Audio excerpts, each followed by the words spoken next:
Do you stand up from the toilet, walk away, and feel that nagging sense you're not actually finished?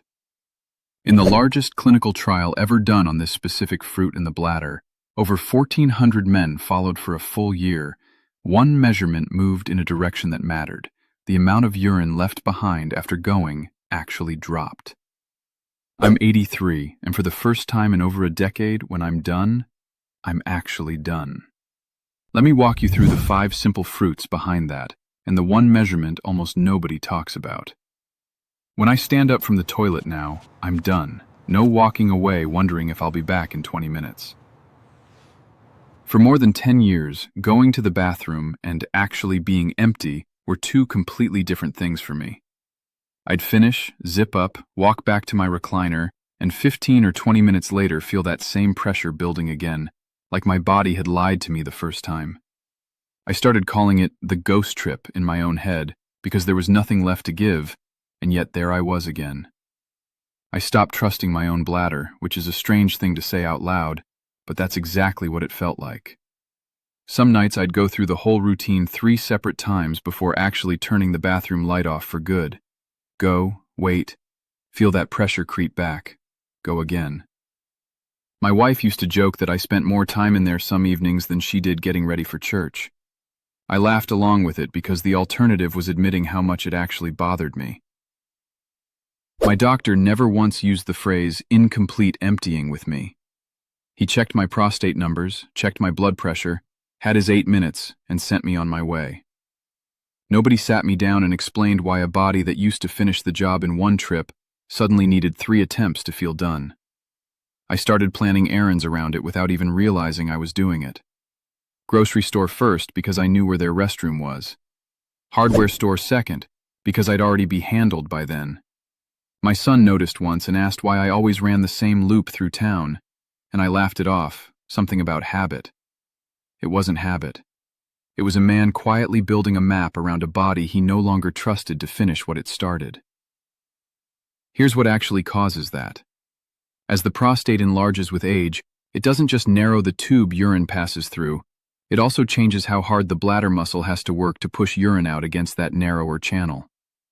Over years, a bladder pushing against constant resistance can lose some of its ability to fully contract and finish emptying in 1 attempt, leaving urine behind even when you feel like you're done. That leftover urine, what doctors call residual volume, is the real reason for that ghost trip feeling.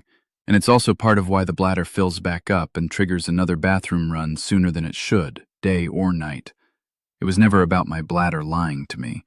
It was a muscle working against resistance for years and gradually losing some of its finishing power. There's also a bit of a vicious cycle hiding in there. Every time the bladder doesn't fully empty, it fills back up faster than it should, which means the muscle has less time to rest between contractions before it has to work again. Over months and years, a muscle that never gets a full rest between efforts tends to tire out faster, the same way any muscle would if you never let it recover. That's part of why this tends to get slowly worse instead of staying the same, not because anything is failing all at once, but because the muscle keeps working overtime without a real break. For 11 years, the bathroom ran my nights. Up at midnight, up at 2, up again at 5, a weak little stream each time and never quite empty. I'd lie there staring at the ceiling, knowing I'd drag through the next day half awake. I thought it was just age. It wasn't. Here's what no one ever sat me down to explain. The prostate crowds the channel your urine runs through, so the bladder never fully drains, it just fills right back up within the hour. That's why you go and go again. It was never weakness. It was never getting old. And the pills they kept handing me, they left me dizzy every time I stood, gave me that strange, dry finish where almost nothing came, and the nights never changed. But there is a gentle way to help that bladder empty the way it's meant to, without any of that. At 83, I finally sleep through the night again. I'll show you exactly what in this video, and if you want the simple support I personally use, there's a free presentation linked in the description below. Once I understood that residual volume, not just symptoms in general, was the actual target, I went looking specifically for research on emptying completely, not just feeling better. 5 simple fruits kept coming up, and I want to walk you through each one honestly, including where the evidence is strong and where it's still just promising. The first, and the one with the single most relevant finding for this exact issue, is pumpkin, botanically a fruit, even sitting in the vegetable bin. The largest clinical trial ever conducted on pumpkin seed in the prostate followed over 1,400 men for a full year. I need to be straight with you about this study because I've seen other channels twist it into something it isn't. On the main symptom score, pumpkin seed did not outperform placebo by a statistically meaningful margin. That's the honest headline. But buried in that same large trial was the one measurement that matters most for tonight's topic.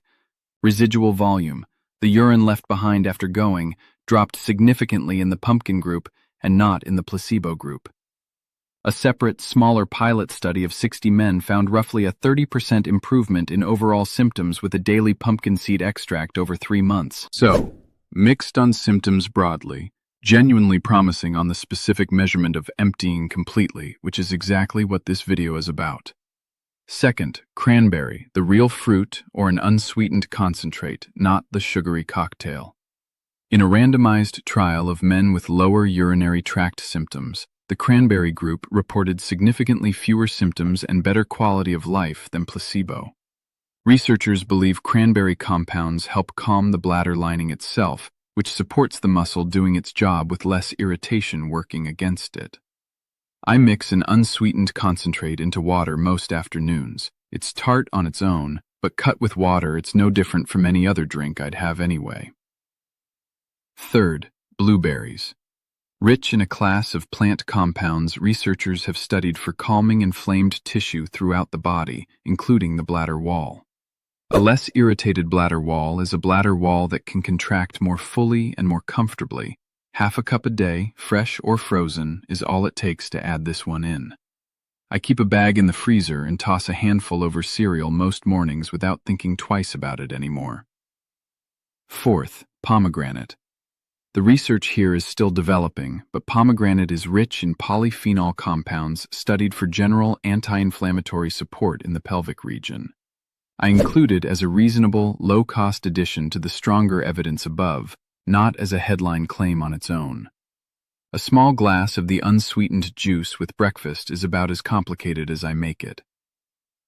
Fifth, watermelon, and this one plays a specific supporting role rather than a direct one. At roughly 92% water and naturally low in the sodium that contributes to fluid retention, watermelon eaten earlier in the day helps keep you properly hydrated without loading extra fluid into your system in the evening hours, when a bladder that's already struggling to fully empty has the least reserve to handle it. Think of it less as a fifth treatment and more as removing an extra burden from a muscle that's already working overtime. Taken as a system rather than 5 separate things, that's pumpkin seed and cranberry doing the direct work on the muscle and the lining, blueberries and pomegranate calming inflammation generally, and watermelon timing making sure you're not adding unnecessary strain in the evening. None of it is complicated, and none of it costs much more than what you're probably already spending at the grocery store. And you don't need all 5 running at once from day one. I started with just the pumpkin seed extract and cranberry, and added the rest in over the following month as they became part of the normal grocery list, rather than a special project. None of these 5 fruits replace whatever your doctor already has you doing for your prostate. Please keep that relationship going, especially if you're being monitored for residual volume already. What these 5 do together is support a bladder muscle working with less resistance and less irritation, which is the real path to actually finishing when you go. I took my grandkids to the state fair last month, walked the whole grounds, and never once had that lingering feeling I wasn't finished. There's a man named Curtis, 68, a retired mechanic outside Omaha, who described the exact same ghost trip feeling I lived with, finishing, walking away, and needing to go again within 20 minutes, sometimes 3 separate trips before he felt genuinely empty. He'd started keeping a little notepad by his recliner just to track how many attempts it took each time, which he told me felt almost silly until he realized how much of his day it was actually consuming. He started adding pumpkin seed extract and cranberry to his routine. Nothing else changed at first.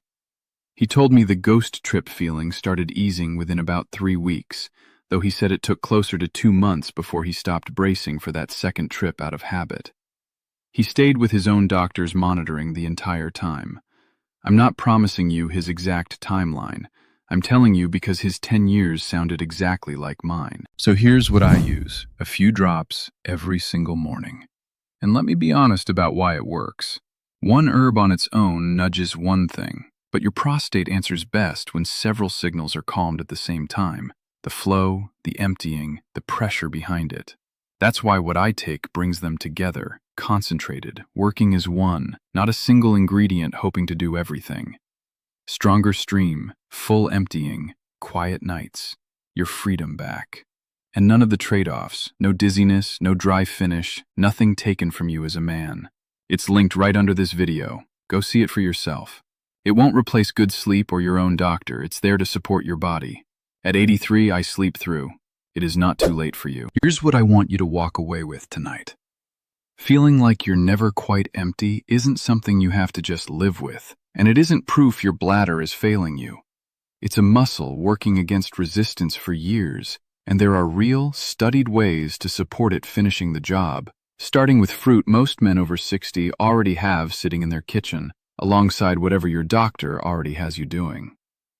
I think about the man who used to walk back to his recliner and brace for the ghost trip 15 minutes later, the one who ran the same quiet loop through town so he'd always be near a bathroom he trusted.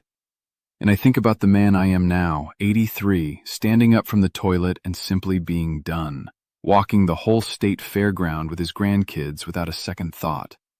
I didn't reverse anything. I just stopped ignoring the one measurement that actually mattered. None of this happened overnight, and I won't pretend it did. It was closer to a month before the ghost trips stopped showing up most days, and closer to 3 months before I stopped double-checking myself out of pure habit. If any part of this sounds like your own bathroom trips, tell me in the comments. Tell me how long you've had that not quite finished feeling, and whether you've ever heard the words residual volume from your own doctor. I read every comment myself, and if you want the next honest breakdown like this one, subscribe, because 8 minutes with your doctor was never going to cover it.